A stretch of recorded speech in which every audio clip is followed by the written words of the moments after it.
The room was alive with laughter, wine glasses chiming, candles casting a warm glow, and waiters gliding through the scene like dancers. I stood, heart racing, and announced, "I've just been named head of operations." Cheers erupted. My boss grinned broadly. My spouse gripped my hand with pride. But exactly 3 seconds later, as I'd predicted, my sister Sophia let out a dramatic gasp, clutched her abdomen, and collapsed theatrically to the floor. "Not again," someone muttered under their breath. The room dissolved into chaos. Chairs screeched. A waiter fumbled a glass. My mom yelled for water, and my dad tugged at his tie like he might pass out in solidarity. But I stayed calm, reached into my bag, pulled out my phone, and paired it with the Bluetooth speaker. "Before we dial 911, I said, rising deliberately, "let's all see this first." The room went still. I pressed play, and there was Sophia, caught on video just 20 minutes earlier in the parking lot, giggling with her boyfriend, sipping an iced coffee and saying, "The second she shares her news, I'm hitting the floor. Full collapse. It'll hijack the night. Trust me." My name is Elena, and wherever you're hearing this, stick with me. Have you ever been manipulated so often you started doubting your own happiness? Have you ever dulled your own shine out of guilt for someone else's drama? I used to pity her mystery condition, the attention, the crises that only flared up when I was on top. But no more. This time, I came armed with proof. Because some sisters fake emergencies, and some sisters keep receipts. Sophia was still sprawled on the floor when the video stopped. No one applauded. No one gasped. They just stared, finally seeing the reality they'd overlooked for years. Her eyes flickered open. "What is this? Some kind of stunt," she croaked. "No," I said coolly. "This is truth. Welcome to it." As the room stood frozen, I sat back down, sipped my champagne, and eyed my promotion cake. Success was sweet, but the silence that followed, even sweeter. The quiet hung heavy, like a storm cloud. Sophia blinked, still posed dramatically on the floor, as if she'd forgotten how to stand. The spotlight she'd always craved had turned cold. Everyone's gaze was fixed on the screen. No sympathy, no tears, just betrayal. The video had ended moments ago, but its impact lingered louder than any outburst she could muster. She sat up slowly, smoothing her chic blouse as if brushing off a speck of dust, her voice shaky.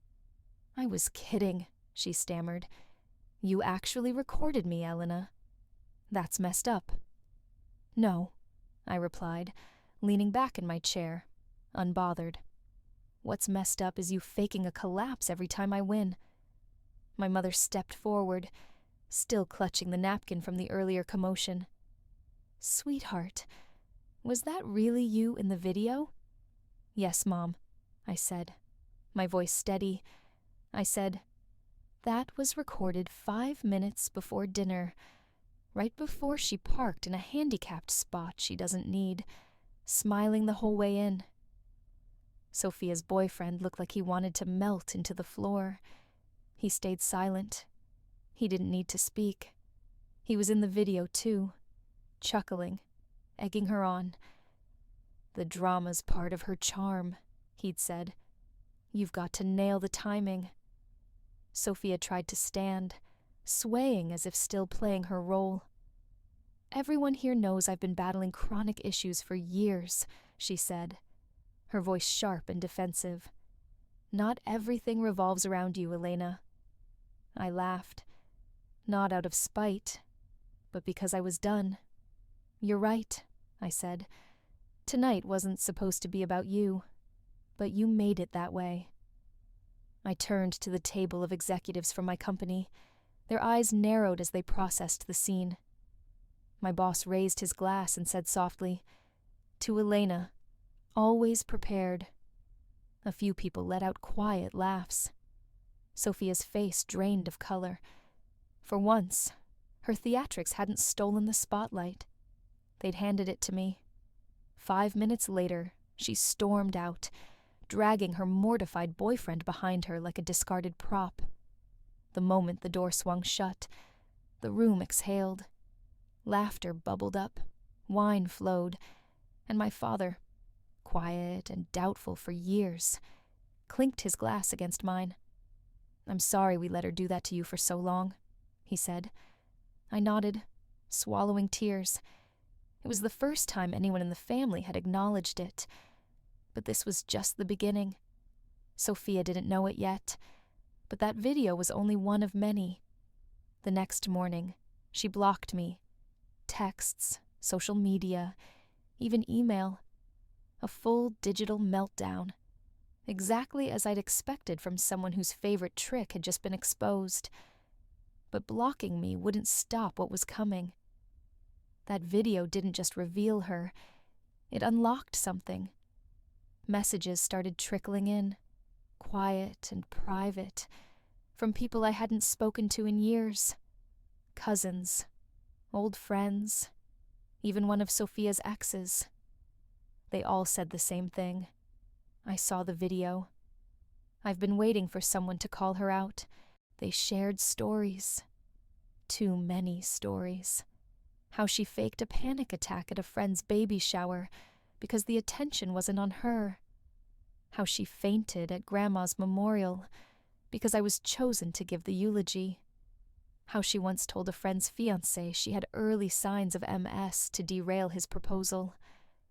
I sat on my couch, scrolling through the messages, each one peeling back another layer of her deception.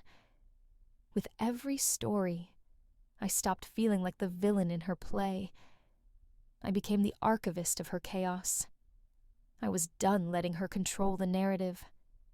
I gathered the messages, the stories, the screenshots, not to share publicly, not to humiliate, but to shield myself. Because I knew her next move wouldn't be an apology. It would be retaliation. 3 days later, the call came. It was my mother. "Elena, Sophia's telling everyone you faked that video, that it's not real." I closed my eyes, letting the anger rise and then settle. Of course she was.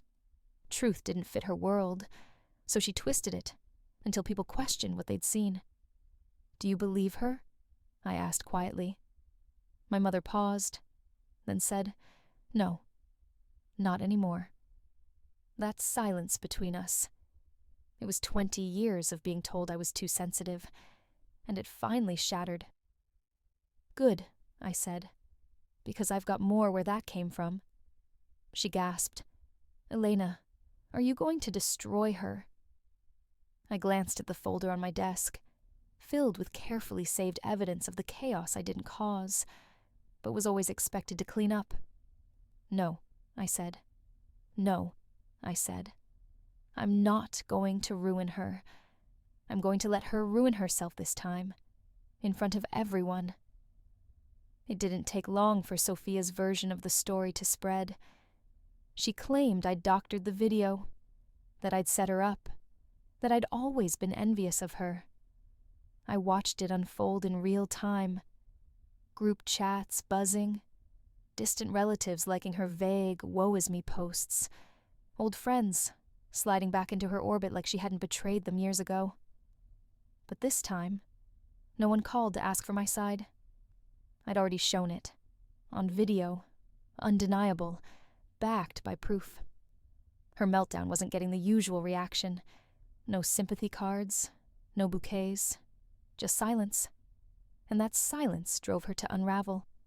She texted my dad next. "I'm worried about Elena. This obsession with destroying me isn't healthy." He forwarded me the screenshot with a note. "She always twists it like this." "You okay?" I replied. "I'm not hurting her. She's just finally hearing what truth feels like." And I was more than okay. I was focused. I had a plan. A wellness podcast. one centered on mental health and family dynamics, had reached out. They'd seen the video, read the comments, and wanted me, not for gossip, but for honesty. "People like your sister use illness as a weapon," the host said during our call. "Your story connects. You're not alone." She was right. Since the dinner, hundreds of women had messaged me, sharing eerily similar experiences. My sister pulled the same stunts. My mom still expects me to apologize. I thought I was losing my mind, so I agreed to the podcast. When the episode aired, I laid it all bare. The faked collapse at my scholarship ceremony, the panic attacks that only struck when I was succeeding, the way my family always urged, "Just let Sophia have this, Elena. Don't cause a scene." But this time, I caused a scene, not with shouting or vengeance, but with truth. At the end of the episode, the host asked, "What would you say to your sister if she were listening right now?" I paused, then said, "I don't need you to change. I just need you to know I won't suffer in silence for you anymore." That clip went viral, and when it did, Sophia stopped playing the victim. The internet doesn't forget, and neither do younger sisters who've learned to carry evidence instead of bitterness. I knew she'd confront me eventually. When she did, it wasn't with an apology. It was with rage. She ambushed me outside a downtown bookstore of all places, just after I'd finished signing copies of the podcast feature, now published as an essay.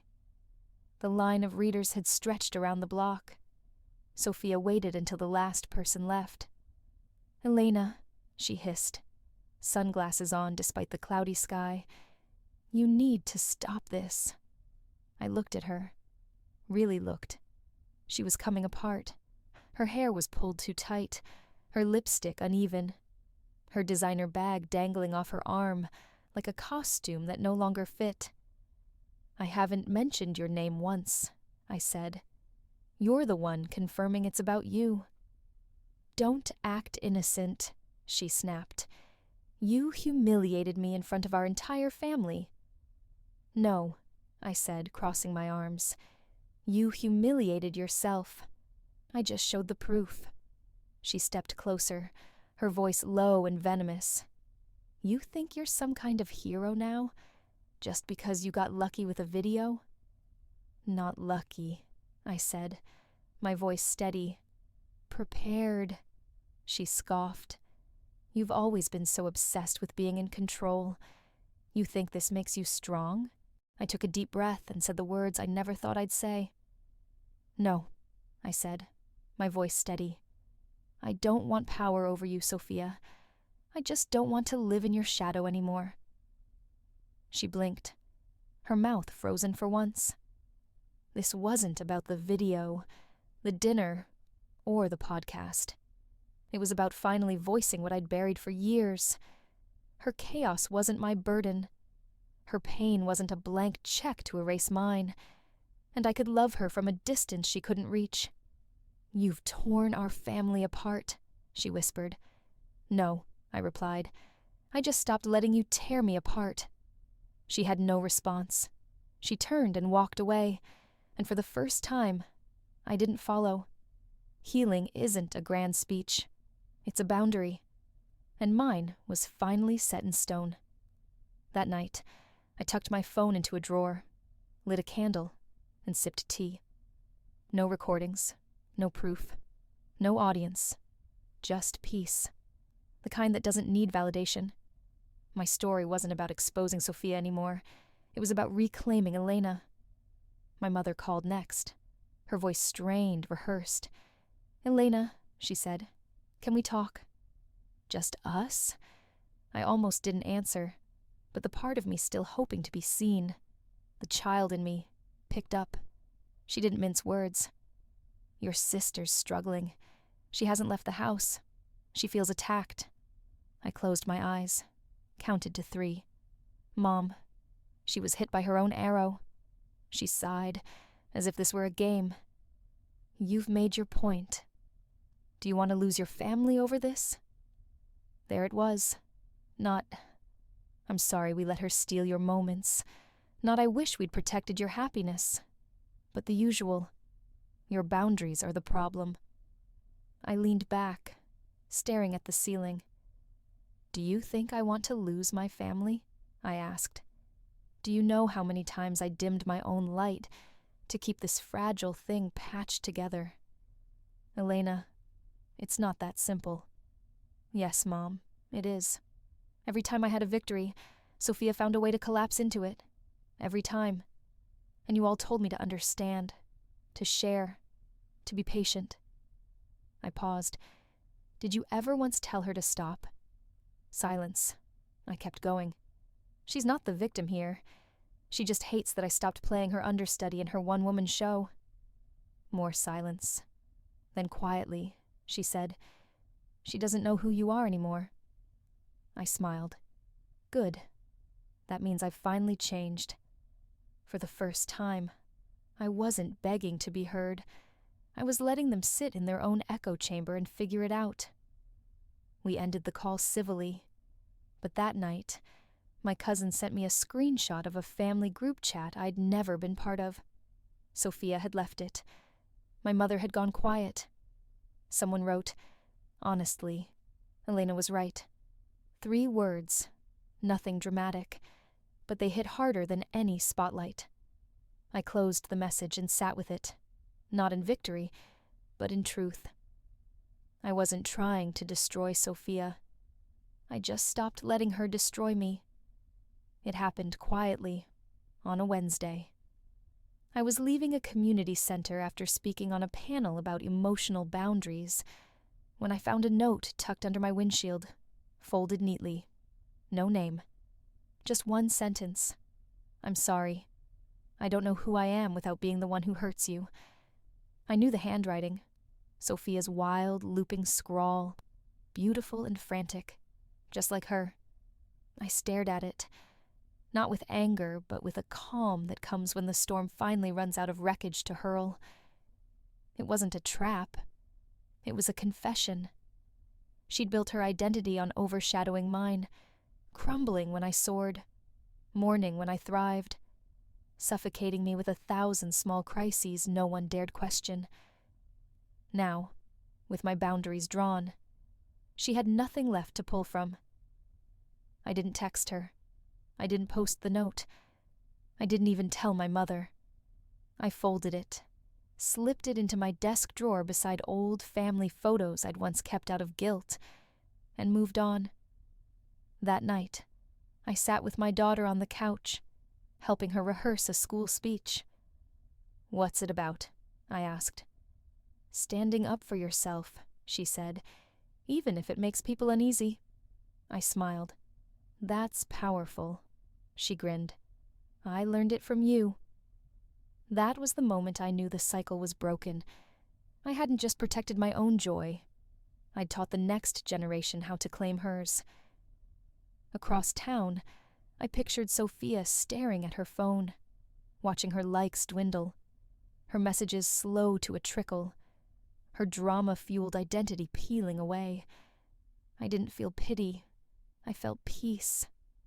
I wasn't winning her game. I'd left the board entirely. The life I was building didn't need a villain. It just needed truth. The final shift was subtle. No grand showdown or screaming match. No late-night door-pounding like before. It was a family wedding. Our cousins. Not hers. Sophia came alone, sat in the back, and didn't make a scene. I watched her from across the room. She didn't approach me, didn't grab the mic during speeches or fake a collapse during the cake cutting. She just sat there, observing, and for the first time, she didn't try to bend the room to her will. Maybe Sophia was exhausted, or maybe she finally realized the world no longer revolved around her. I stood to give a toast at the wedding, a genuine one, uninterrupted by dramatic gasps or staged crises. The crowd listened, clapped, smiled, and she stayed seated, silent. After the reception, as I walked to my car, I found her waiting by the exit. She looked smaller, older, like she'd finally faced the mirror she'd spent years dodging. "I liked your speech," she said. I nodded. "Thanks." A pause hung between us. "I'm not asking to come back into your life," she said. "I just wanted to say, I know what I was, what I did." I studied her face. For the first time, I didn't see the version of her I'd braced myself against. I saw a woman learning to exist without a spotlight. "I'm not angry anymore," I said. "Good," she whispered. "You looked lighter up there." I gave a faint smile. "I am." We stood in the stillness. No hugs, no tears, no apologies begging for acceptance. Just two women standing on opposite sides of a long, tangled history. "I wish we could have been something better," she said. "We still can," I replied, "just separately." She nodded, and that was it. She walked to her car. I walked to mine, and for the first time in years, I didn't look back. Because healing isn't about making others pay. It's about setting yourself free.